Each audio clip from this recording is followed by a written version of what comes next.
Mrs. Travers, she's dancing with Dawn. Let's go fly a kite up to the high. Ian Collie is a successful Australian film and television producer. His body of work includes the Oscar-nominated film Saving Mr. Banks and actor-winning series Jack Irish and Rake. His documentary programs are critically acclaimed, most notably The Shadow of Mary Poppins, which inspired the production of Saving Mr. Banks.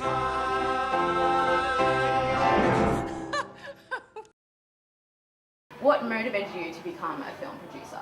When I finished school, I certainly didn't think of going into film and TV. I didn't actually know what I wanted to do, but eventually ended up being a lawyer. So I worked at Redfern Legal Centre, and I think that was the one that inspired me to go back and do the law.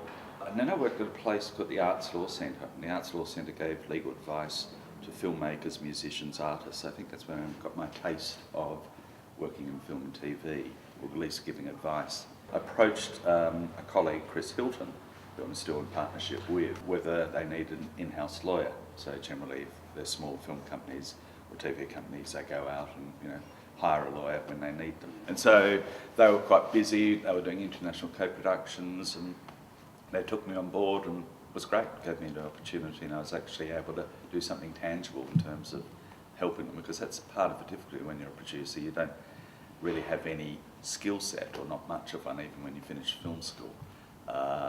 So to be able to go in with something tangible like legal skills was sort of an entree into the industry. Do you believe the mediums you work in, specifically cinematography, are the most effective means of communication? Film and TV is all pervasive, isn't it? Doesn't matter whether you're watching YouTube on the web or seeing cinemas or watching the news. Probably the main form of communication has been for a long while now. It's replaced newspapers and books in terms of certainly mass consumption. That's why it's a popular medium, because it reflects our society, whether it's documentary or whether it's done in a dramatic form. The reality is that TV and TV drama at the moment is going through a very good sort of, you could almost say, renaissance.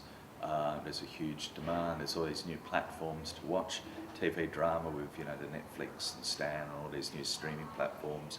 And of course, we've got DVD and pay TV and so many different ways of consuming. And I think TV is just a sort of safer prospect in terms of trying to make a career, because of the rise of cable TV, the HBO and Showtime and later Netflix and Amazon, and has had its trickle-down effect here.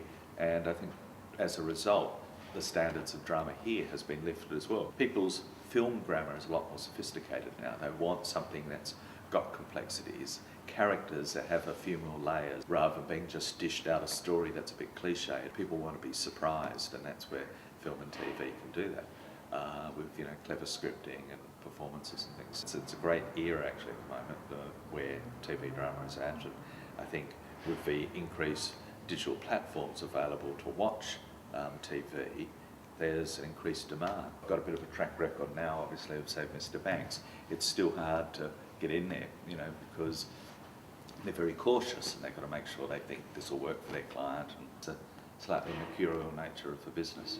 So, but no, it's a great industry. Wouldn't swap it for quids.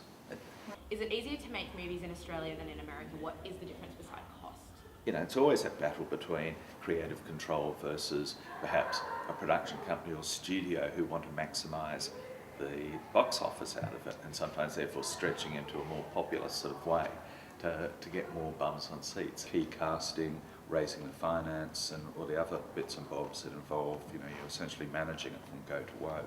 I certainly love having, some producers prefer just to be more, I suppose you could say, like a business manager, where they're raising the money, they're overseeing the project and making sure it's, managed, in terms of budget and schedule, that it's delivered on time.